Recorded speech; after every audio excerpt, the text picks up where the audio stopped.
Olá, gente, boa tarde.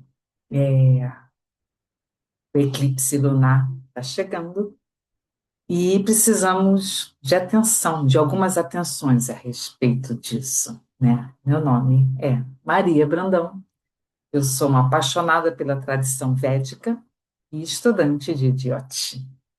E tenho aqui trazer um pouco do que eu venho aprendendo para vocês. Vamos lá. Existem três datas do calendário védico que elas se repetem todos os anos. Só que, exclusivamente nesse ano, essas datas estão com os assentos dos eclipses, o eclipse lunar e o eclipse solar. Já vou explicar.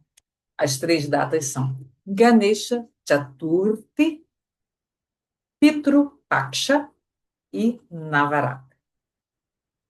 Ganesha Chaturthi, ela é uma data que nós comemoramos, o mundo inteiro comemorou dia 26 de agosto, né? Mas os efeitos dela continuam e vão continuar até o dia 7 de setembro, com o eclipse lunar, o primeiro, o que abre a temporada de eclipse. Então, o que acontece? Nesse período, até um pouquinho antes do dia 26, nós fomos convidados a rever nossos padrões de comportamento. E é como se a Ganesha, que representa essa energia generosa de sabedoria e conhecimento, jogasse uma luz para perceber os padrões de comportamento que nós temos, né, que oferecem obstáculos. Por quê? Porque normalmente a gente sempre tende a acreditar que o obstáculo ele vem de fora, né? E, na verdade, o obstáculo é um reflexo do nosso comportamento, das nossas ações, que se refletem nas nossas ações, nas nossas atitudes, tá? E é duro, às vezes, perceber isso, e o senhor Ganesha, com a sua infinita sabedoria e generosidade, né, joga uma luz para identificar quais são esses padrões de comportamento que a gente precisa transformar. O que é interessante é entender que a raiz desses padrões de comportamento, elas estão escondidas, guardadas lá no nosso subconsciente. Esses padrões de comportamento são resultados de sofrimento, de coisas que aconteceram no nosso passado, na nossa infância, e que a gente nem lembra mais, na verdade, a gente nem lembra mais, mas a maneira como a gente reagiu àquilo ficou guardado dentro da gente e a gente continua repetindo isso sempre. Tá?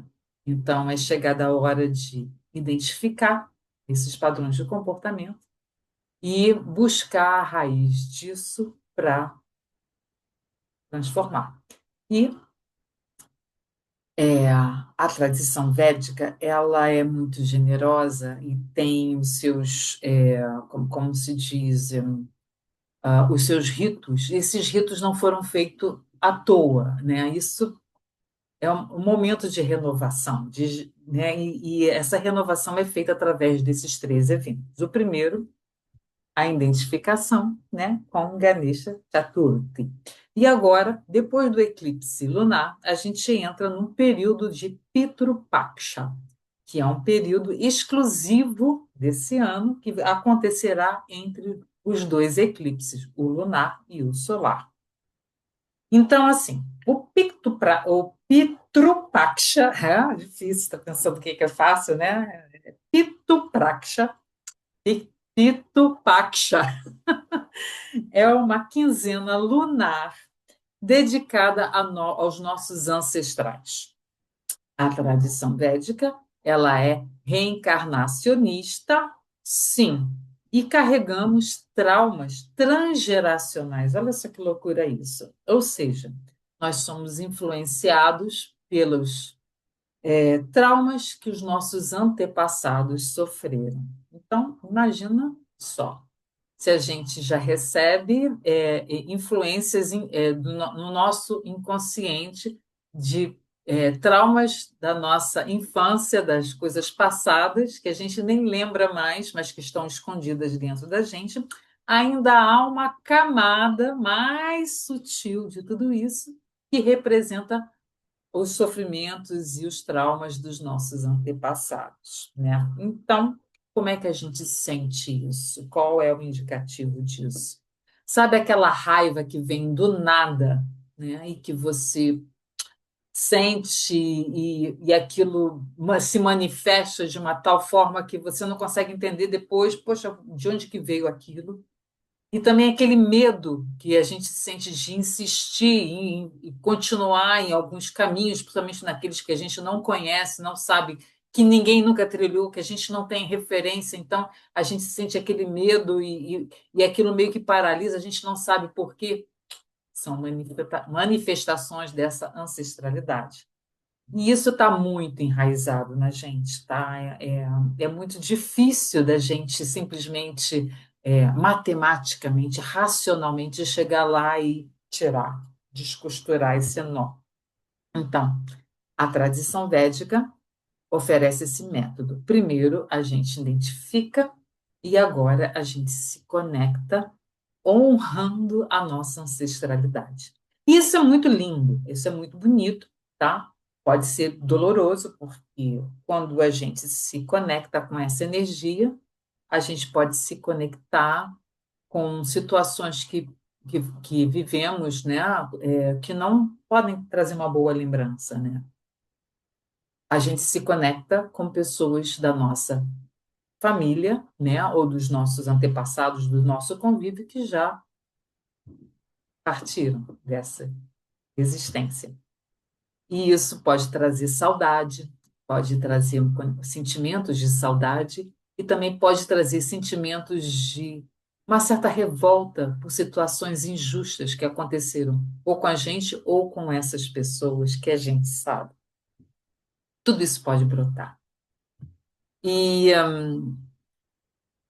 é interessante a gente observar que durante esses 15 dias, quando a gente está conectado com isso, né, com essa energia sutil, né, da natureza, que isso faz parte da natureza. A natureza oferece esse momento para a gente.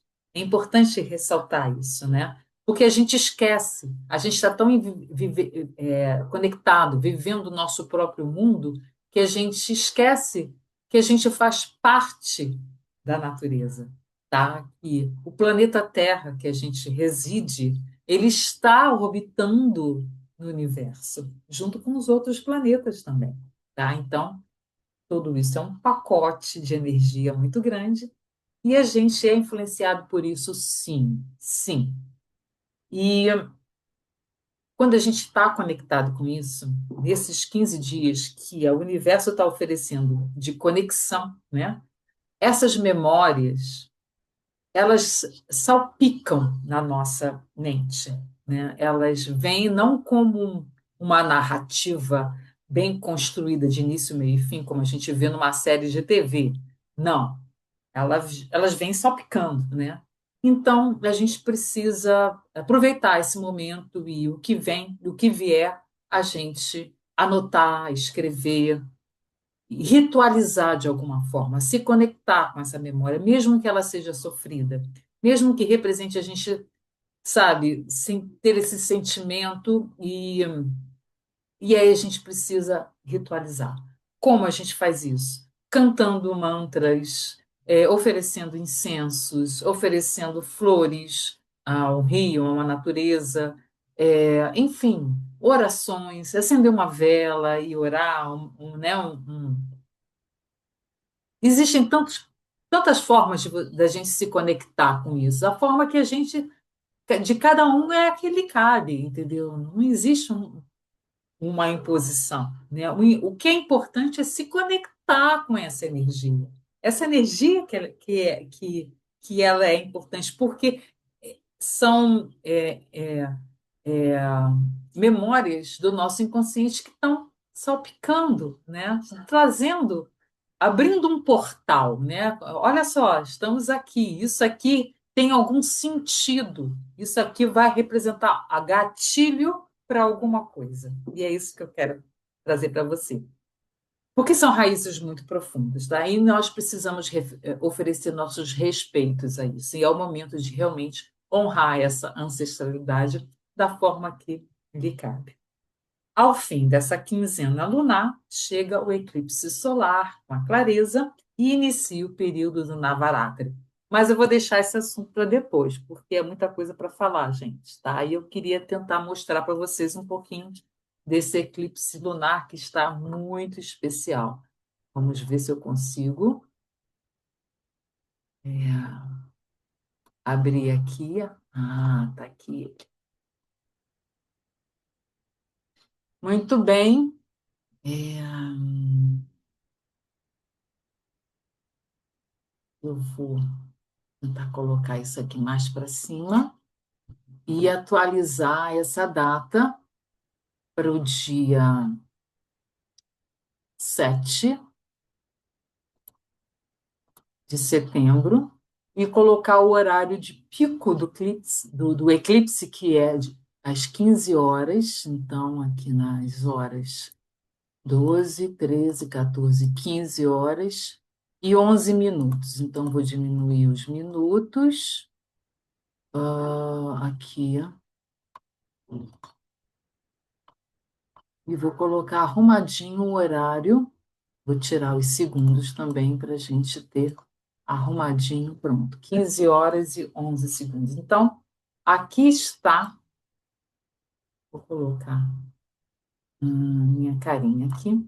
Espero que vocês estejam vendo como eu estou.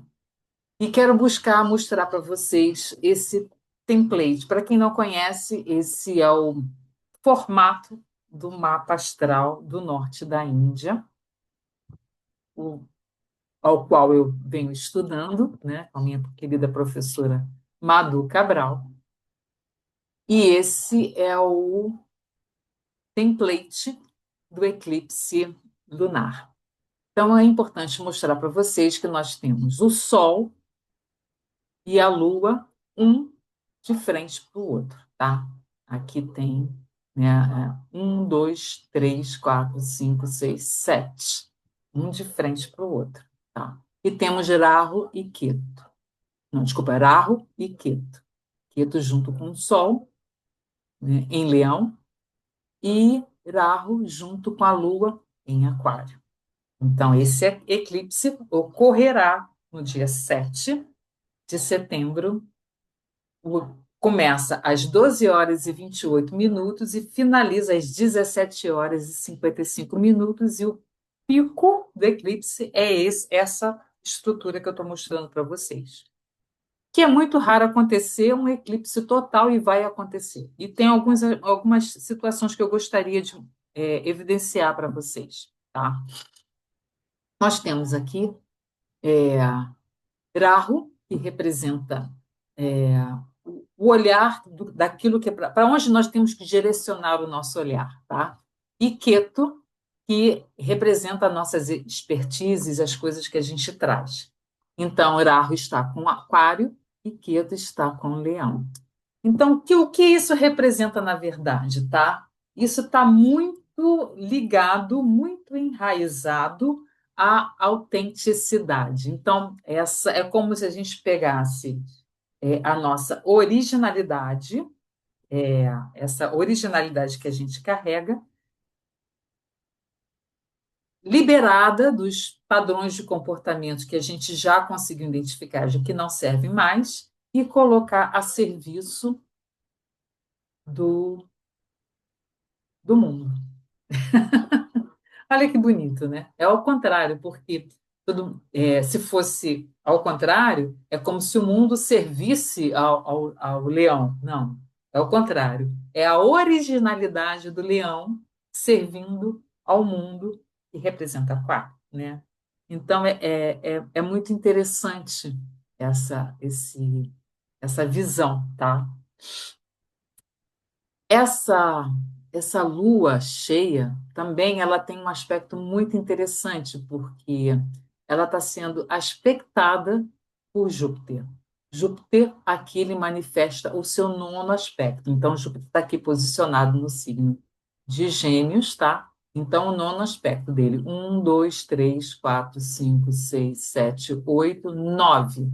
Aspecta essa posição de Aquário. Então, isso representa é, uma chuva de conhecimento, né? Que o Júpiter representa, é o planeta que traz o conhecimento né, para a gente, é uma chuva de conhecimento sobre esse eclipse lá em Aquário, que é para todo mundo. Então, é o conhecimento disponível para todos, né? Então, a gente já vem com Ganesha Chaturthi trazendo essa limpeza e o conhecimento sendo manifestado nesse eclipse para a gente. Então, é, o que que eu quero apresentar mais para vocês aqui nesse momento? Eu acho que eu posso fechar esse stop share, isso aqui.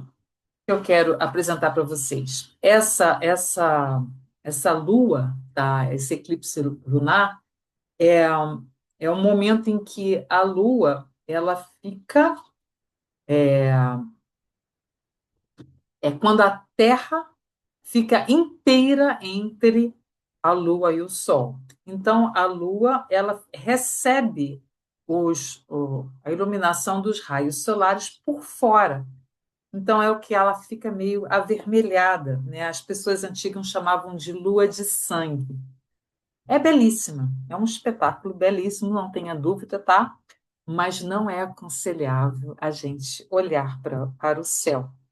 Mesmo porque aqui no Brasil a gente não vai ter um ponto interessante para ver, né? Mas se você não tem um servir, se você não está relacionada, conectada a um servir, a um trabalho, né? Relacionado à astronomia, tá? De observação do céu, se você não é um fotógrafo, ou um jornalista, ou qualquer outro servir que você tenha que realmente observar esse fenômeno para apresentar para os outros, né? É interessante você não olhar para o céu. E o que que a gente precisa realmente fazer? A astrologia, a tradição védica, na verdade, traz uma receita de comportamento para esse momento, tá?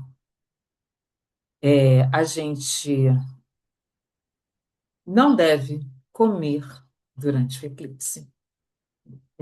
De preferência ficar em casa. Eu sei que a gente está aqui no Brasil em pleno feriado, né, e é muito convidativo estar na rua, né?